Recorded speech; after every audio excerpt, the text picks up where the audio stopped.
I'm Father Scalia. What do you know about the reason for this talk? Or the topic of it? It's about courage. It's about courage. About It's standing about up to people who have same-sex attractions. Standing up to them? Or I was like courage to like not have same-sex attraction. Yeah. Just I don't know. It was really weird. I thought it was something cool. Okay. So first of all, the reason I'm here is because I'm affiliated with a group called Courage, which is an international organization. That it was founded to help men and women who have same-sex attractions to live chastity. So I'd like to talk. I'm not going to talk really too much about the group, but I'd like to talk more about the issue itself. One of the big things that you guys are facing that I did not have to face when I was your age, I mean, it just wasn't really, it wasn't a public issue, is the issue of homosexuality. And so, I mean, it's in most of the music that you do listen to, but probably shouldn't. Okay, it's in most of the shows and movies. In politics, probably the biggest issue right now, the one that politicians are having the hardest time dealing with, if they do deal with it, is the issue of gay marriage. Just 10, 20 years ago, there was no dispute about it. Last summer, the Supreme Court overturned a law that had huge support in Congress from both Republicans and Democrats. Bill Clinton signed it into law, the Defense of Marriage Act. And so it's not that long ago that was all signed into law. And then just last summer, it was deemed to be cruel and hateful and all the rest. So in the midst of all of this, the Catholic Church has a very clear and strong teaching about homosexuality, but really about sexuality just in general. And so we are looking more and more unusual in our culture. And it's important for us to know what the church teaches about this, so that when we speak to people in the culture, your friends, maybe family members, and when you all go off to college, believe me, this is one of the biggest things on campus. It's like, you must approve of the gay lifestyle. That is one of the biggest things in colleges now. If you do not approve of it, somehow you will be labeled hateful. So, in fact, a lot of what I'm going to say to you today, in other circumstances, would be labeled hate speech. And I know a guy up in Canada who tweeted, he sent out a tweet in support of traditional marriage, and he was fired immediately because of hate speech.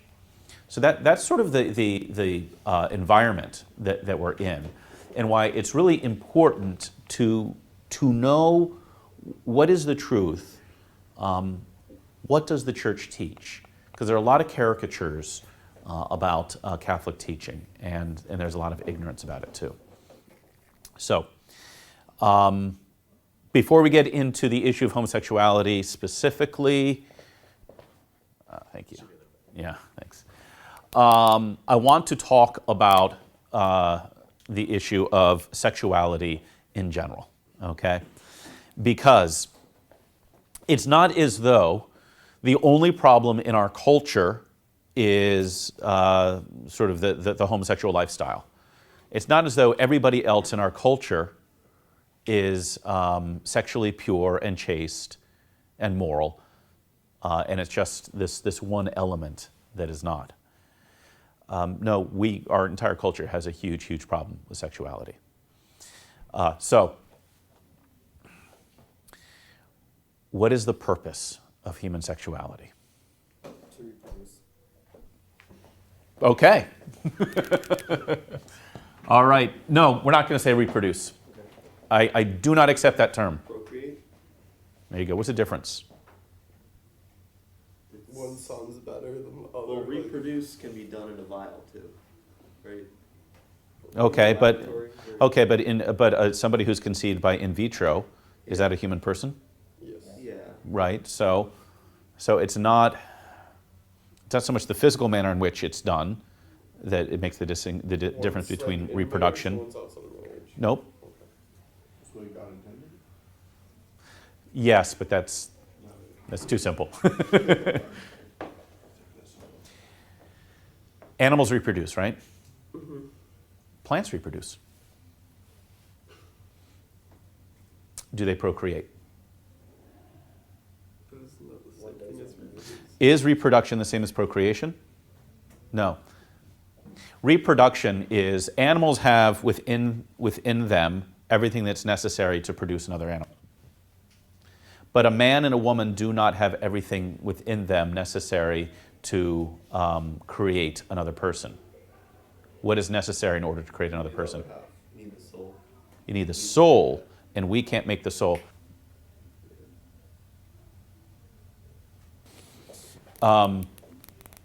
Yes, procreation is, it has this aspect here, creation. Only God creates. Because to create is to bring something out of nothing. So at the moment that you came into being, God created your soul out of nothing.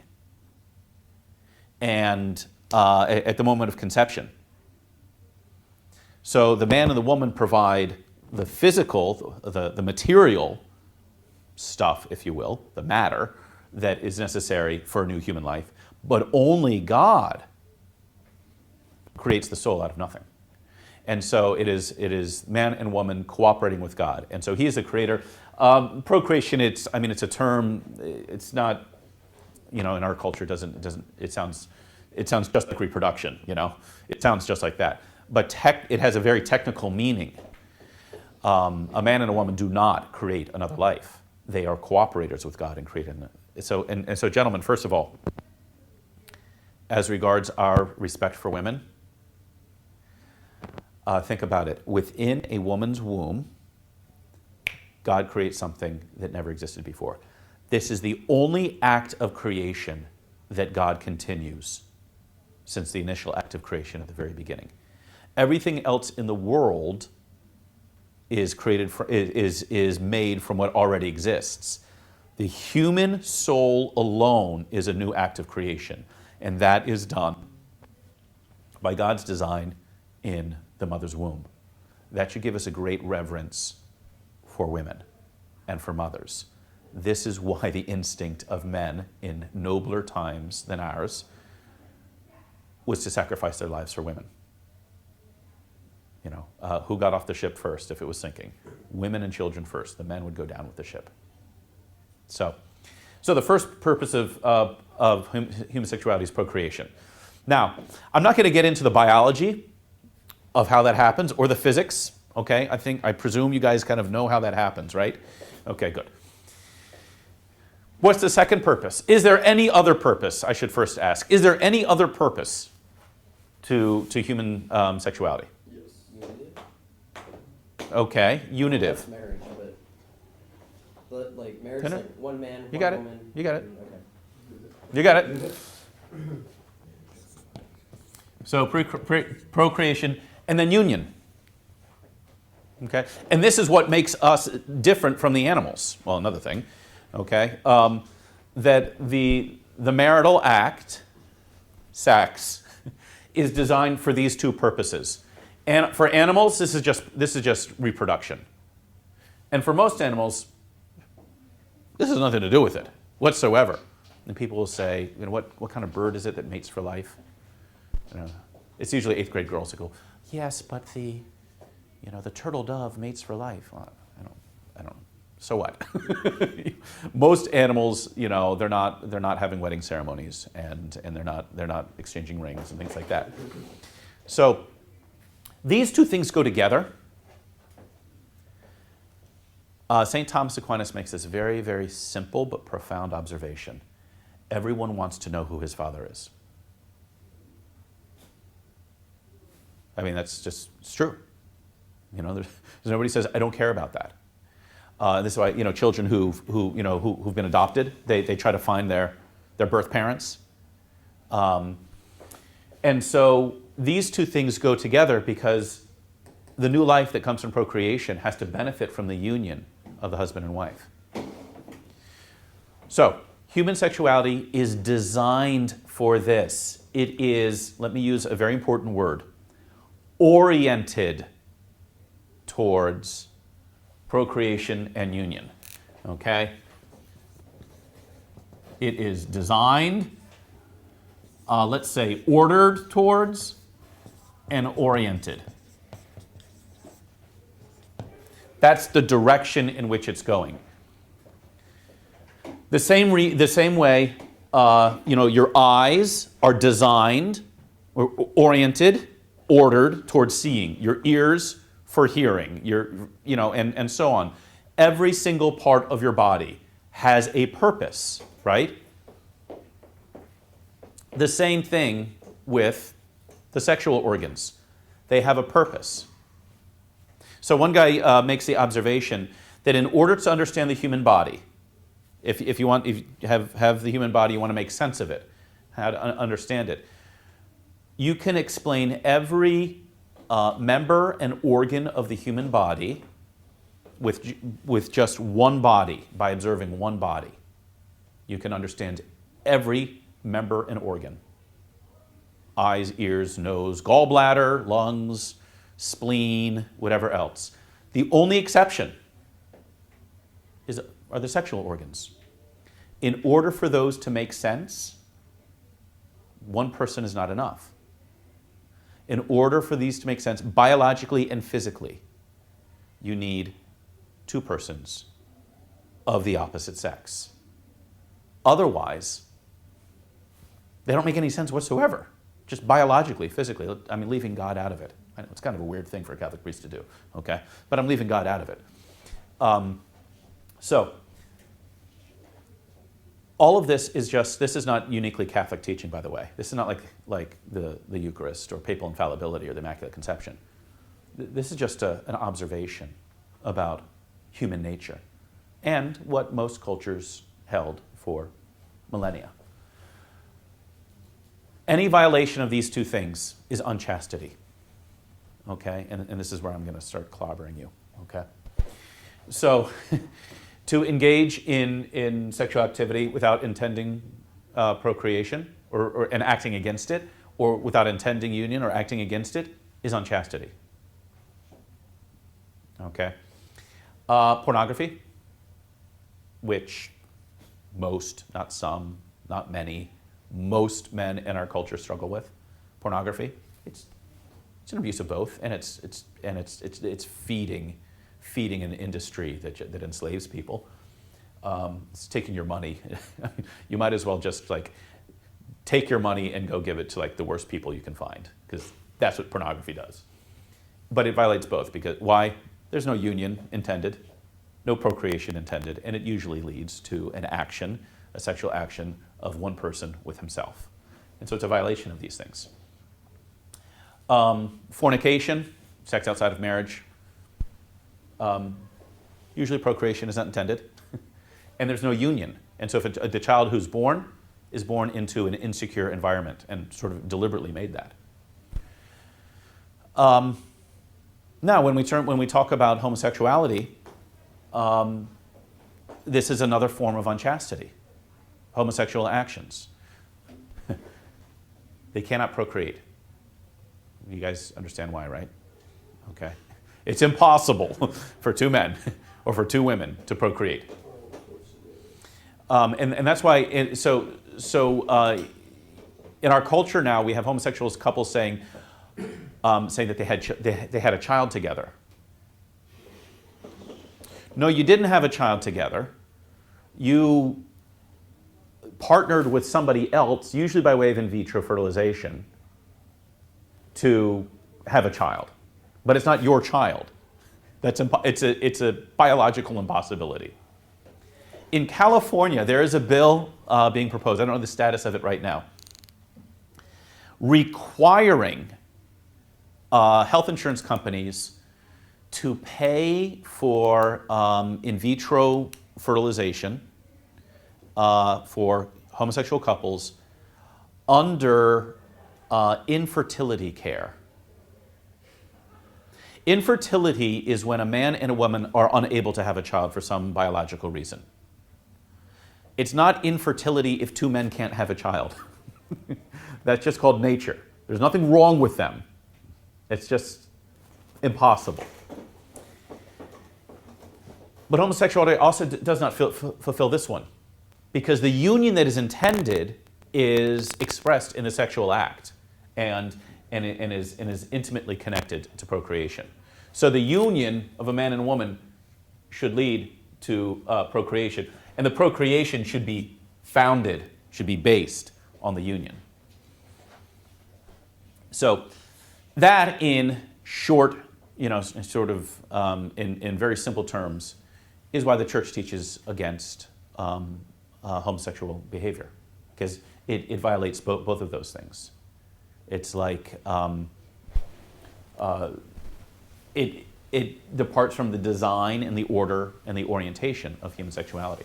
And I want you to, especially this word right here, oriented, because you hear a lot in our culture about orientation. I don't have Facebook. I don't have a Facebook page, I know. I sound like an old man when I say, I don't have the Facebook. Okay. I don't have a Facebook page. I don't think anybody should. I think it's kind of stupid. But good, you shouldn't.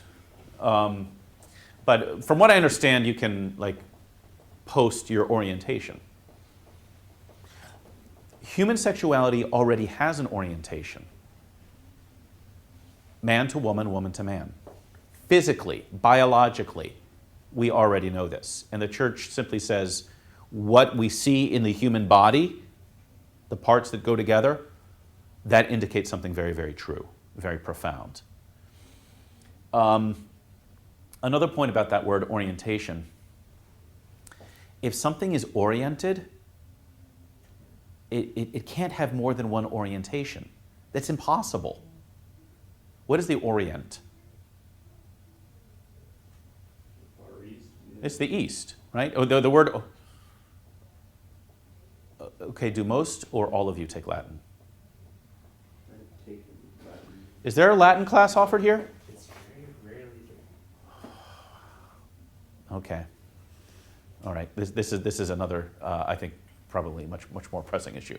Why there's not more Latin here? Anyway, oriens means the term orient, which means east. It comes from the Latin word for oriens, means rising, because it's describing the rising sun. The east is where the sun rises. You can't have more than one orient because the sun can't rise in more than one place. You can't have more than one orientation. Either human sexuality is designed for a certain purpose or it's not. And all we say is there is this design that a whole lot of scientists have observed, and we say that this scientific biological fact has moral implications. So, question? No. Okay. No, I didn't. Looked like you were. Okay. What does the church teach then, specifically about homosexuality, people who have homosexual inclinations, and so on? You all right?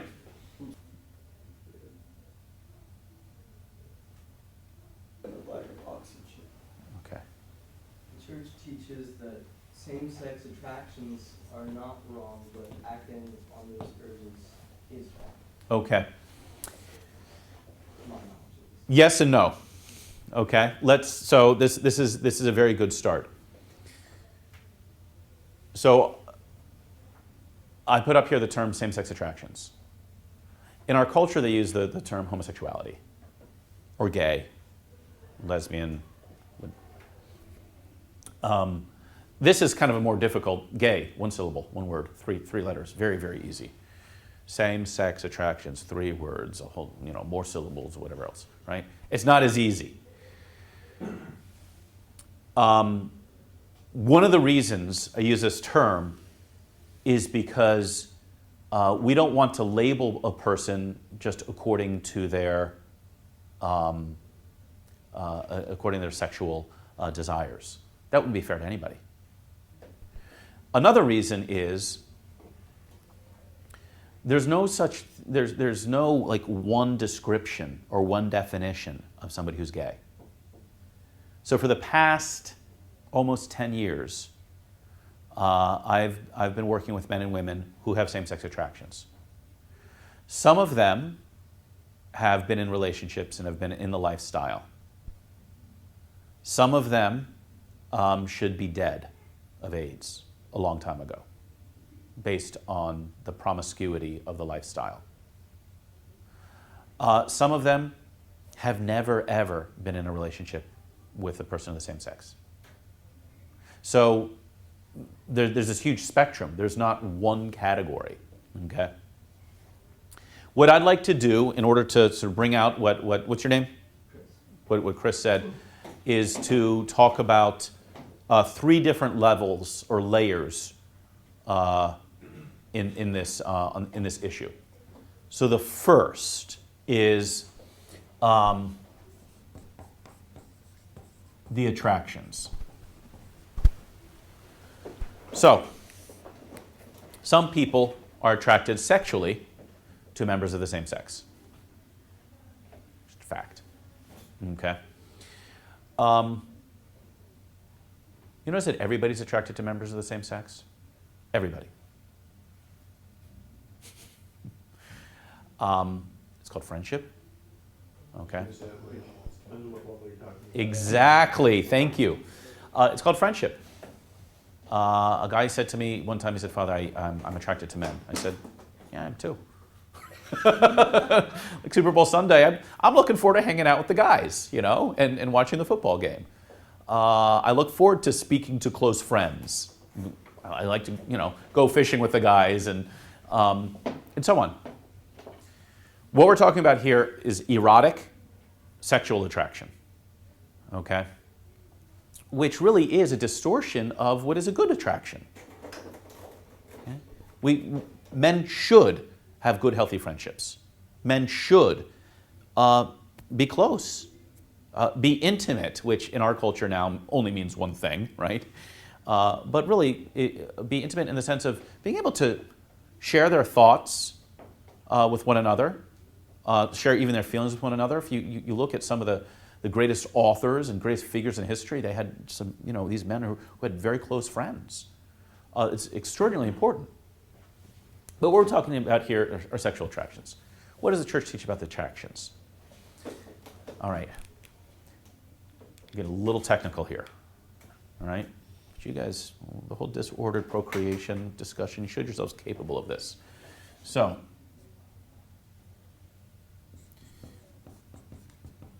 the phrase that is used is intrinsically disordered. Okay. Now raise your hand if you heard me say that homosexuals are intrinsically disordered. Is that what you heard me say? Yeah, All right. Of course, okay. I didn't say that. The Catholic Church is accused of teaching that. It's not what the Church teaches. We do not say that anybody is intrinsically disordered. And there are good Catholics who get this wrong. The teaching is that the attractions themselves are disordered. Why? Because they're not lined up in the correct direction. And when we say that they're intrinsically, I used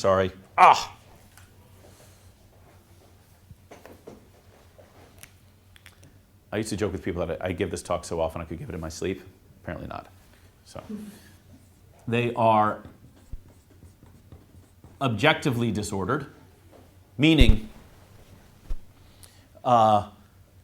this is not a statement about the person's moral goodness. This is not a statement about guilt.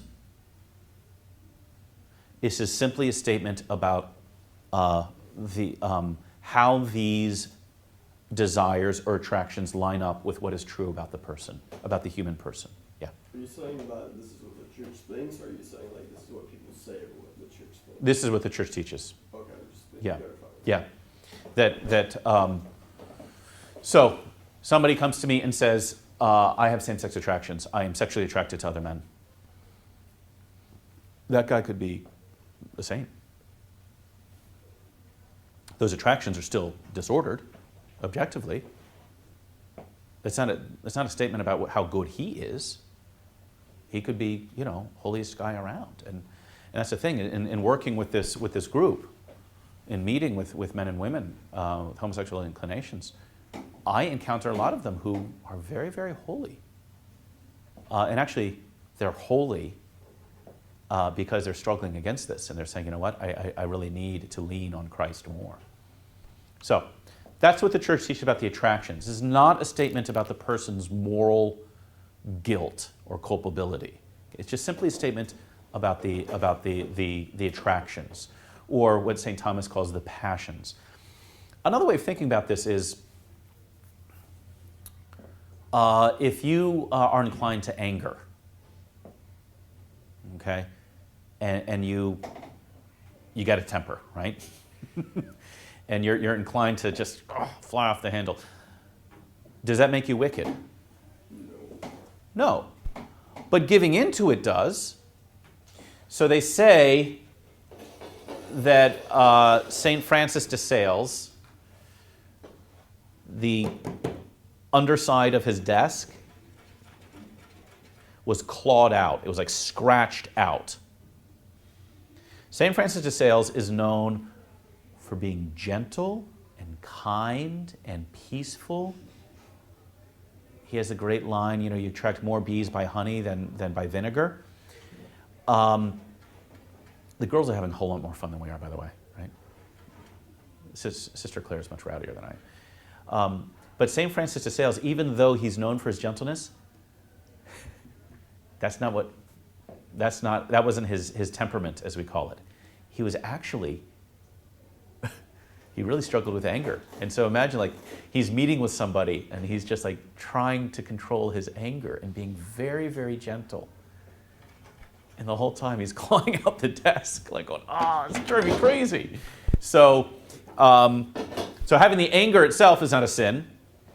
Giving into it is. The attractions themselves is not a sin. But they are still disordered. So that, Chris, is going to be the little sort of correction that I would make to your summary of it, which was, I think, accurate, except for this. The attractions are wrong. Because sexual attractions aren't meant to go in that direction. But that doesn't make them a sin. Okay? You see, there's a difference between things being wrong and being a sin. If I'm inclined to drink too much, that's wrong. But if I resist it, well, it's not a sin. Okay? If you are attracted, if a stunningly beautiful woman walks into the room and you notice her, that's not a sin. Okay? If you're attracted to her, that's not a sin. Okay? In fact, it's not even wrong. That's a great example. That one's not even wrong. Okay, so that's first, the attraction. Any questions? Comments, criticisms? I'm kidding about the second two. I'm not taking any. Okay. All right. And actually, I should have reversed the order of these two.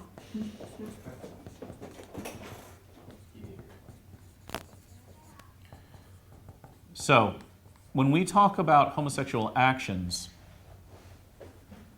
the church uses the term, and by the way, these terms are very unpopular, mainly because they're not explained.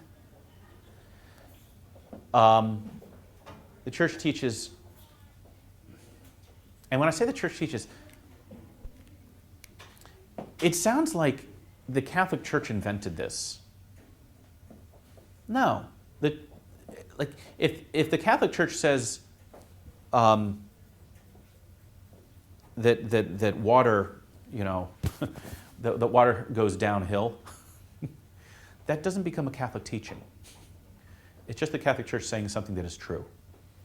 And that's the case with these things. It's just the Church saying what is true.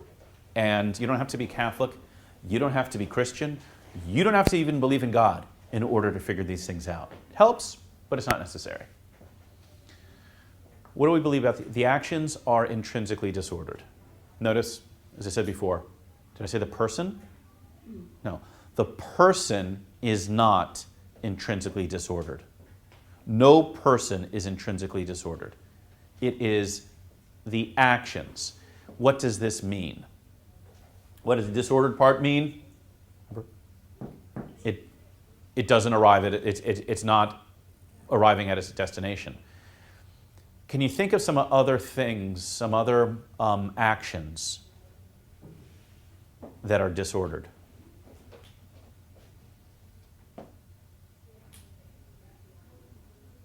Like not on a sexual level, just like other Yeah, things, exactly. you know? Yeah. Like, I don't know, being a glutton. Okay. Just, like eating way too much. Right. and Gluttony. that's it. What's that? Really, like, Anger. Okay, this is really good. These are two good examples. Are gluttony and wrath, is eating too much or getting anger, are these two things intrinsically disordered? yeah, kind of. No. Because there is such a thing as healthy eating, right? And there is such a thing, believe it or not, as healthy anger. Okay? So, at times they could be disordered in certain circumstances. Okay? If you've just eaten at noon and then at 3 you eat 3 pizzas, right? Okay. That's disordered. Okay? But if you haven't eaten for days and then you have 3 pizzas, probably not healthy, but it's a different kind of thing. If I get angry at you because you're wearing gray shoes and I just haven't seen gray shoes, okay? That's kind of weird that I would do that, right? And it's probably sort of disordered if I start throwing furniture around and everything like that and breaking the place up because you're wearing gray shoes. That's weird. But if I get angry at you because you insult my mother, well, that's justified. Okay, so don't. All right, good. Lying. Lying is disordered. In fact, lying is intrinsically disordered. There are no circumstances that can make it right, Really? which is a huge, huge deal. We can talk about that later. But What? No, stop it. No, that's a huge debate. I'm throwing that one out. And again, in sexual morality, contraception. Contraception's disordered. And abortion. Under what circumstances would abortion be okay? Some mother's life of the babies. Nope. That was the, Nope. Nope. Nope. never. Never. Yeah, But good. isn't there like a double effect? Like if it's No, right. Okay, when you're talking about the principle of double effect, that's a different issue. Right. But that is no longer a direct abortion. What we're talking Yeah, about that's is what what I'm we call direct abortion. I think it's probably what you're referring to as well. A direct abortion in which I am going to kill this child. oh no. Because you cannot do evil to achieve good, right? Or put another way, when is it okay to kill an innocent person? Never. Never. Sometimes it happens in war, but that's not the intention. So that is always and at all times wrong. It's intrinsically disordered to do that. Say the same thing about homosexual actions. That there are no circumstances that can make them right. And what we hear today is if people are committed to each other, if they love each other, whatever else.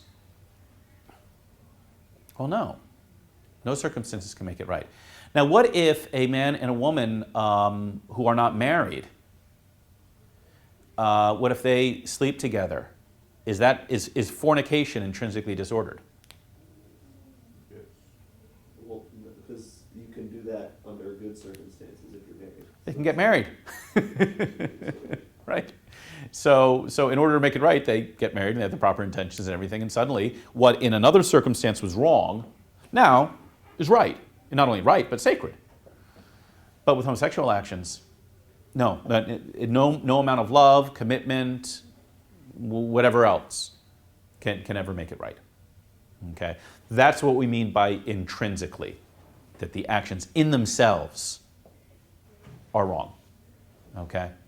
Did I just say that homosexuals in themselves are wrong? No. No.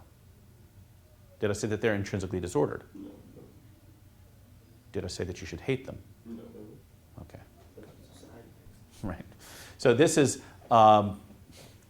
what I personally have been accused of. This is what the church is accused of. And the fact of the matter is, this is just not fair to the church's teaching. Which brings us, this is a very nice marker. I'm going to start all over. Is that okay? We come to really the most important level of this teaching, which is the person. These other two levels are sort of the outer levels, and really I should have put reverse 1 and 2. The actions are the outermost. Those are the most superficial, what's on the outside. The attractions, that's more interior, right? It's something's experienced inside. But now we're talking about the person. What does the church teach about the person? What do you mean by that? Like how I should treat them, or like? No. What would the church say about somebody who has same-sex attractions? They're a person. Treat them like you would treat anyone else. Amen. Right. A person.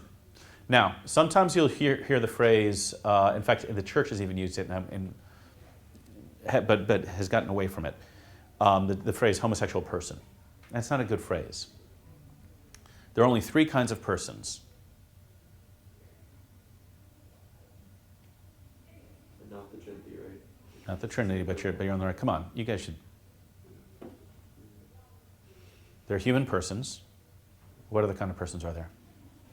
Spiritual. What do we call spiritual persons? Angels. Angels.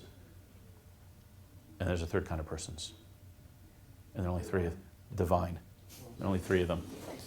Okay? So when we talk about the person, I think they're just persons. We don't want to say, well, that's a gay person, that's a straight person, no, person who might experience certain attractions, but that doesn't define the person. It's a very unfair thing to do, to define a person that way. Very unfair. Now, the problem is that in our culture, more and more in the homosexual sort of lifestyle, want to be defined that way. And especially in the work of Courage, our work is to say, no, that is something that you experience, maybe very deeply, which is why you think it's who you are. But it shouldn't define you. And I've worked with a number of men who have struggled with same-sex attractions for years, and at times would identify themselves that way, say, I am gay. And they have great freedom when somebody's there to say, you know what? You're a person. This does not define you. Because for years, they allowed it to define them. And so they thought that's how they had to act. Yeah? What do you mean by define someone? Okay, so it's define. Depends on what meaning of is. Okay, that was for the studio audience. And only one guy here who's going to really, I think, understand that joke. Anyway, define. Well, there are those who say, okay, well, I'm gay, so this is going to be what I read, what I think, how I act, and things like that. Okay? Instead of saying, well, this is something I experience. I experience these attractions to somebody of the same sex. Okay, do you see the difference there? One thing is an aspect of who you are. The other is, this is who I am. Okay?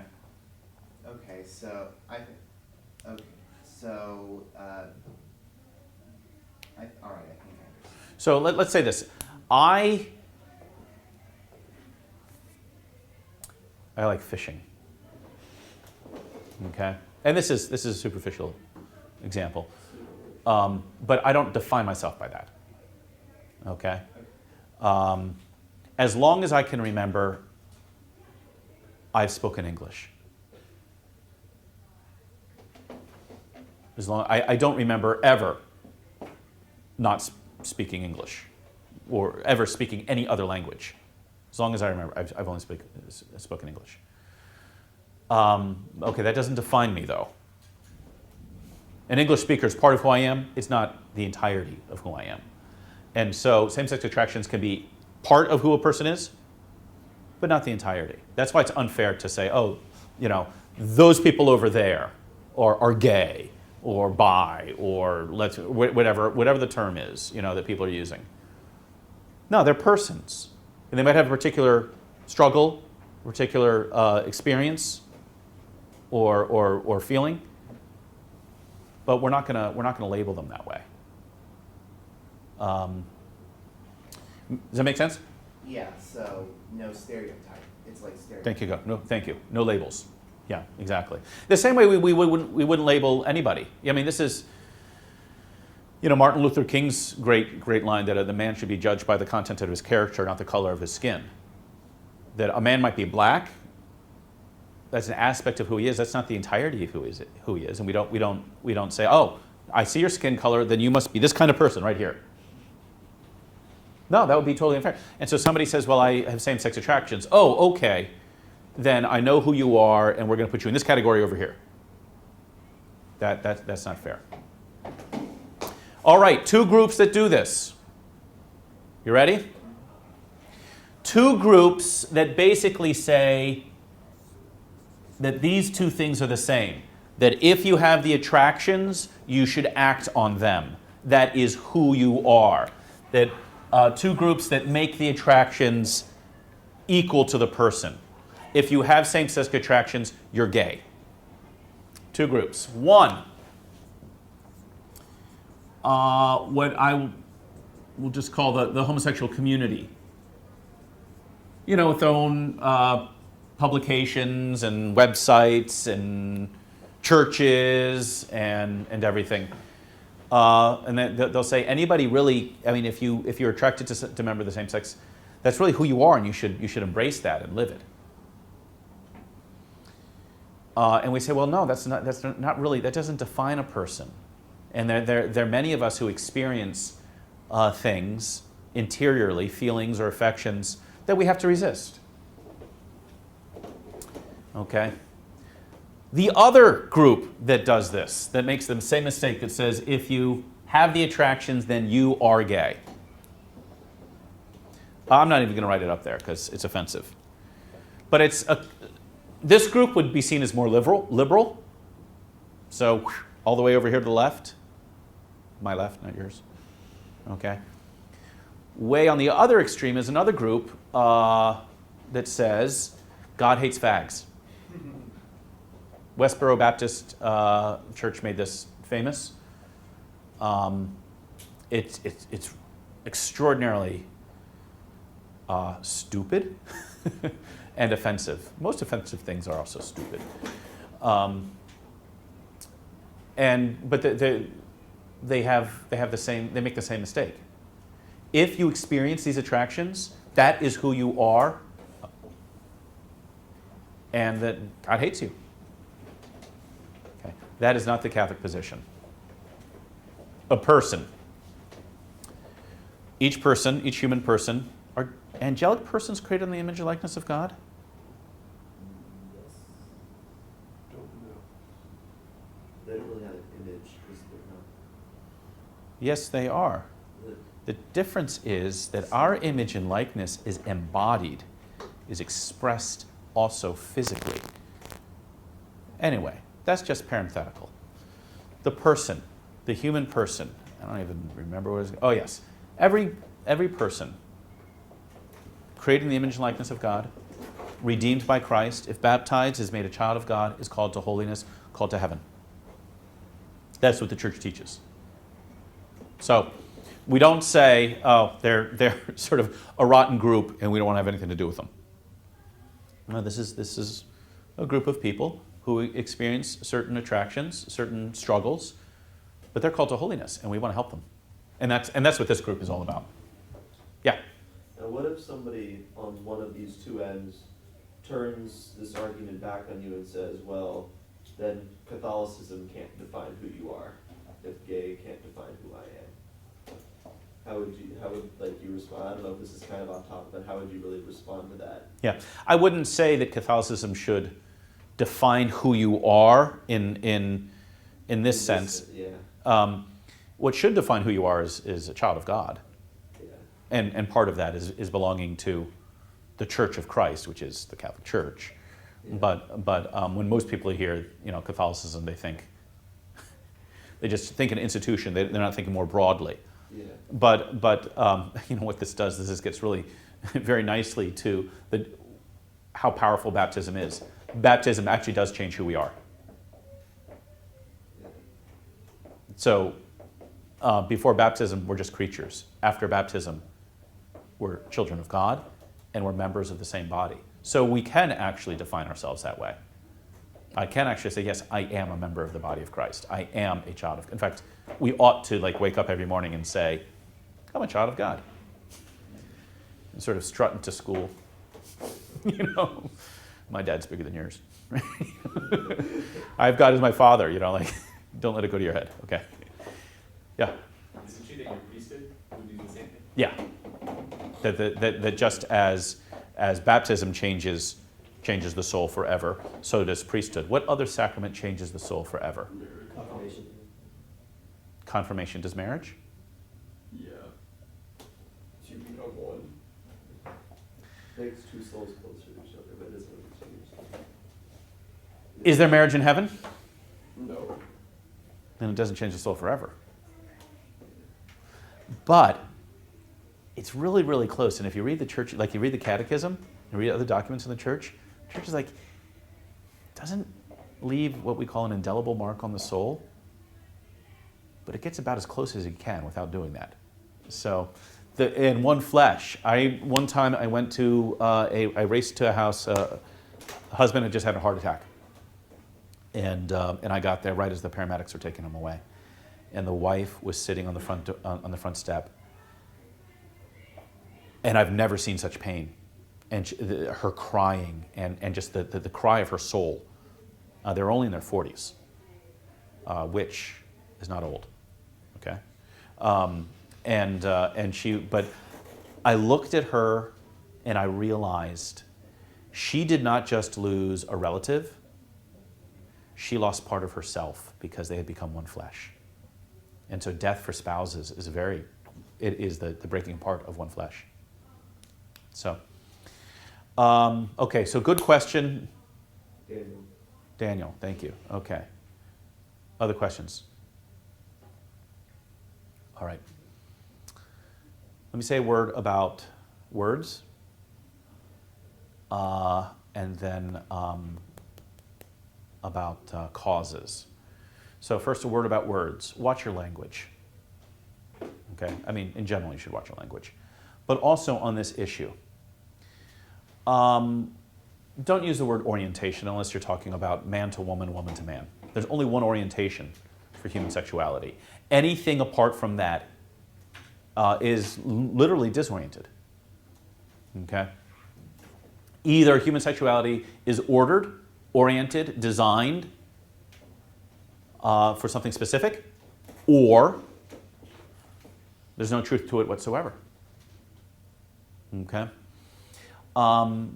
The words gay, lesbian, queer, bisexual, these are loaded terms. We should avoid them, and that's why we use the term same-sex attractions.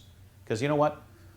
There are, I know men who are happily married with family who still experience some degree of same-sex attractions. It doesn't define them, but they experience some degree.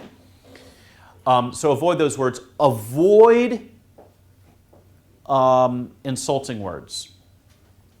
fag, calling somebody or something gay. You may not mean to be making a statement about somebody's sexuality,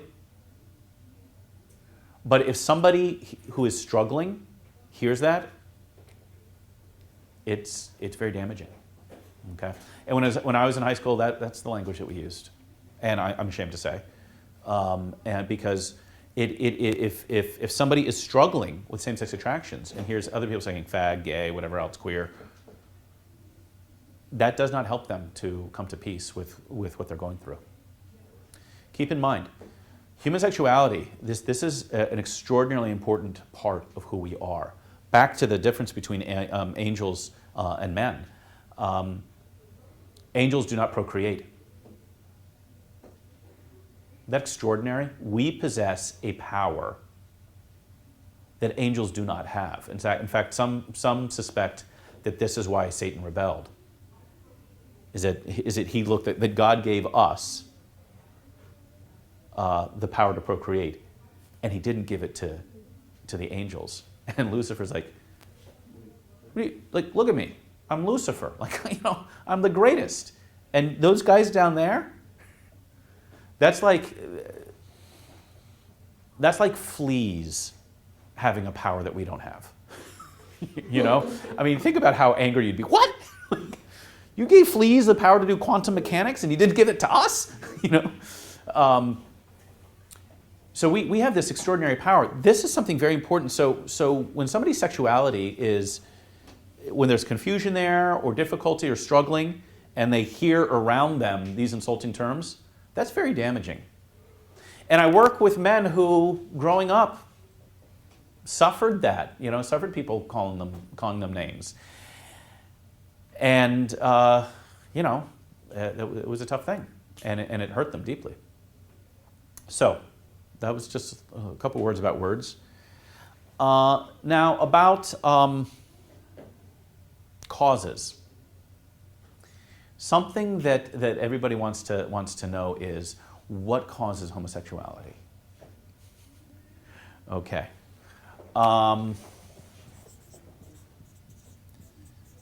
You might have already been able to guess that I'm a big Lady Gaga fan. All right, okay, so thank you, Nolan, for laughing. Okay, good. So you understand it's a joke, right? Okay, good. I don't want you going back to your parents and saying, "Did you know Father Scalise?" So he's changed a lot. So, born this way? No. There is no scientific proof, or really even evidence, that people are just born with same-sex attractions. Many studies have been done. They've tried to establish it. It's just not there. The science is not there. Okay. The big question in this is it nature? In other words, are people just born this way, or is it nurture? Are they raised this way? Is it something genetic, or is it something in the environment? Can't you say it's a little bit of both? What's your name? I'm James. James? Good answer. All right. James what? Fancy. Okay. You related to Tom? Yeah, but not the Tom Fancy. I'm just kidding. Nature or nurture? And the answer is, yeah, probably a little bit of both. In my work with men and women with same-sex attractions, I'm yet to find someone who says, yeah, my upbringing was wonderful and great, and there were never any difficulties whatsoever in my family. Okay. Now, does that mean that everybody who has difficulties in the family suddenly has same-sex attractions? No. So, there are certain things in temperament, in the genes that we've received that can incline us in certain directions or come to a certain result when they hit a particular environment. So yeah, it's probably, some degree of one or the other. Okay, the thing that we want to avoid is really simplistic solutions. Saying, oh, people are born that way, so therefore it's okay, which is a crazy, crazy reasoning. Scientifically and morally, it's crazy. We also want to avoid the mistake of saying, well, it's because of this thing that happened when he was young. It's never that easy. Things are never that cut and dry, okay? So we want to avoid those. Okay. Questions? Pope Francis famously said, when addressing this issue, "Who am I to judge?"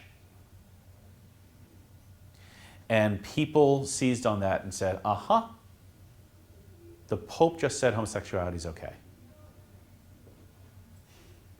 Okay. First, popes don't change church teaching. They explain it and they confirm it. He didn't intend to change any teaching. What he was talking about actually specifically was somebody who has the attractions and is trying to live chastity. And let's say it's somebody who's made mistakes in the past and is now trying to live chastity. He says, you know, who am I to judge? In other words, we've all got our problems. We've all got our little disorders. Who am I to judge if somebody else has this particular struggle and struggling with it and maybe sometimes failing? I'm not going to condemn that person. Okay. All right. There goes what remained of the attention span. Okay. That's for me and sister. Okay, questions? Yeah, right. Like with Krispy Kreme donuts sitting right there. The question is, can I have a donut? Yeah. What's that? That was your question? Can I have a donut? No. Okay, are there any other questions? Ask for some orange juice. Okay. Okay, gentlemen. This is an issue that will be in your life and in your face in a way that it just was not for me in high school and college. Okay? And there will be great pressure for you to approve of the homosexual lifestyle, to say it's okay. One reaction could be just to give in and say, yes, it's fine.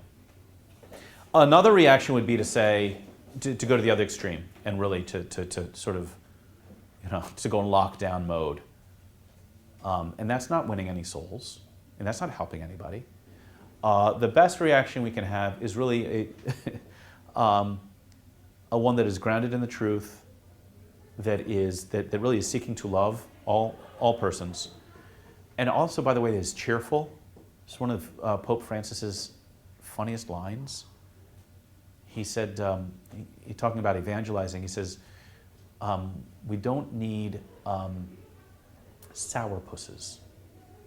You know what a sourpuss is? It comes from an Irish word. I don't know what the original Latin is, by the way, that the Pope used, but sourpuss is somebody walking around that looks like they're sucking on a lemon the whole time.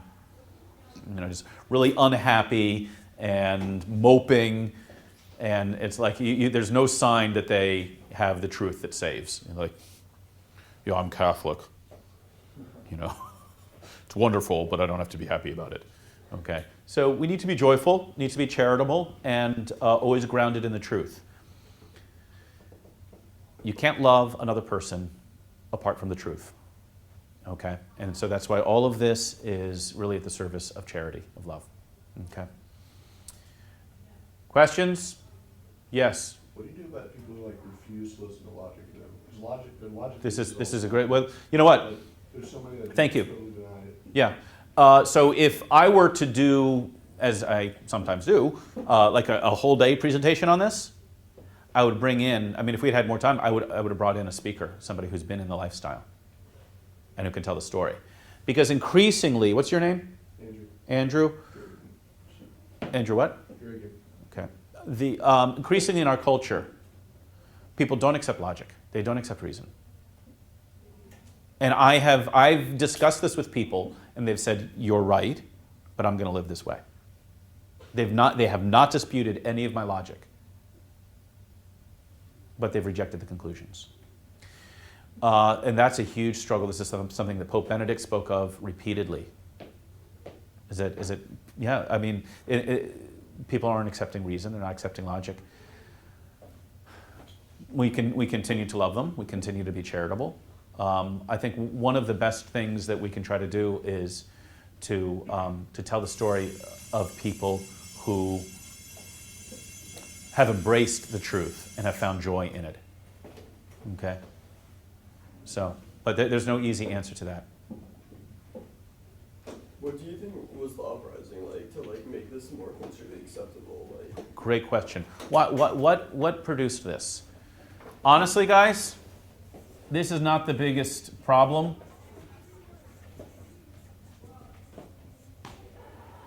The biggest problem is contraception. That's the biggest problem. Because what does contraception do? When a man and a woman come together sexually, and they remove the possibility of children, they also remove what makes their union distinctly male and female, distinctly heterosexual. It becomes just, well, initially the desire is just union without procreation, and soon they don't even have union, they just have pleasure. And soon they don't even have that. That's the biggest problem. Because once contraception is introduced, then we don't know what sex is for. True story. How's this for true story? True story. Guy comes in to meet with a priest. The priest who had prepared him and his wife for marriage. And he says, he's upset. He says, "Oh, Father, I don't know how it happened, but my wife is pregnant." What do you mean you don't know how it happened? You know? Only in our culture could that be said. I don't know how it happened.